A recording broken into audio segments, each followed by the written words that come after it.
Just when you think they can't think of anything else, something else comes along to excite the video gaming world.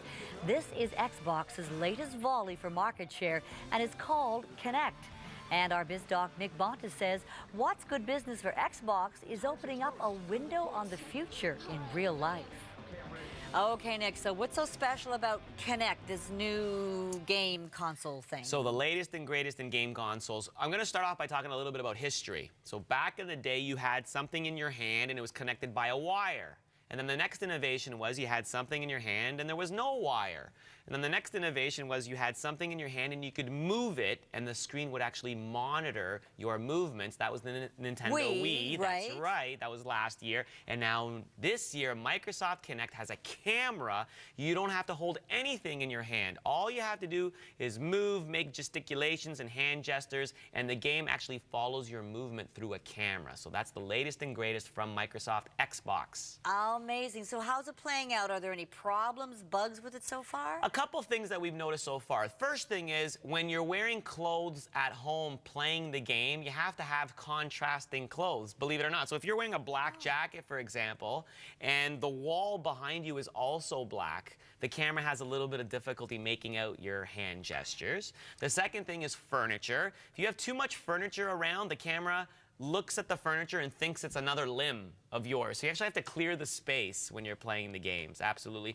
And the third thing is we've noticed technically there's a little bit of a lag. So in very, very fast games, if you're playing soccer, kicking the ball, or slap-shotting a hockey stick, or doing the javelin, there seems to be a really short lag time between you making the movement and the game actually recognizing you made the movement. But we think that's a little bit of a software glitch. They're going to solve that problem, I think, pretty quickly. So it's still going to be a big hit this year's Christmas Huge. list, This is it. This is the top of the Christmas list for all the kiddies, of course. It's $150, Connie. Most kids already have the Xbox system itself, so all they would do is purchase this on top of that. The cool thing about not having anything handheld means you don't have to have batteries. You don't have to charge it. A lot of us lose the handheld devices, so it's sitting there up front.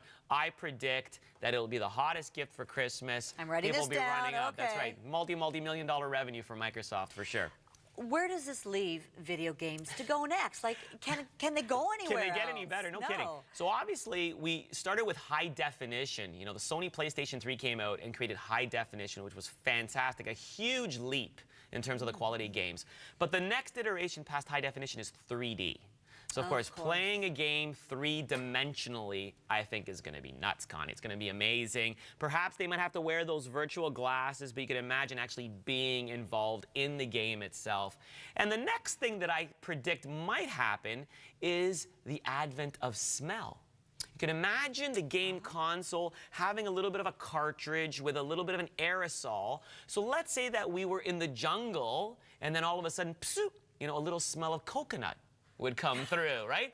Or the opposite is true. I'm boxing with you, and then we smell sweat or something like that. Could be disgusting. But again, to appease all the senses, you know, with 3D and high definition, that's the future of game consoles. So, you know, virtual reality, the line is going to blur between the two. It's going to blur, and because a lot of the game consoles are not connected to the internet, social networking is going to have a huge play. So you don't have to actually play with anybody in your house. You can just be by yourself, and you could, in fact, be playing against somebody in Brazil or somebody in China 24/7 around the clock. Make sure those kids aren't just playing video games all day long. That's the secret. And this is good business all around, though, especially for the Xbox folks. Right. Thank you, Dr. Nick. I've noted it for your Christmas list this year. Thank you.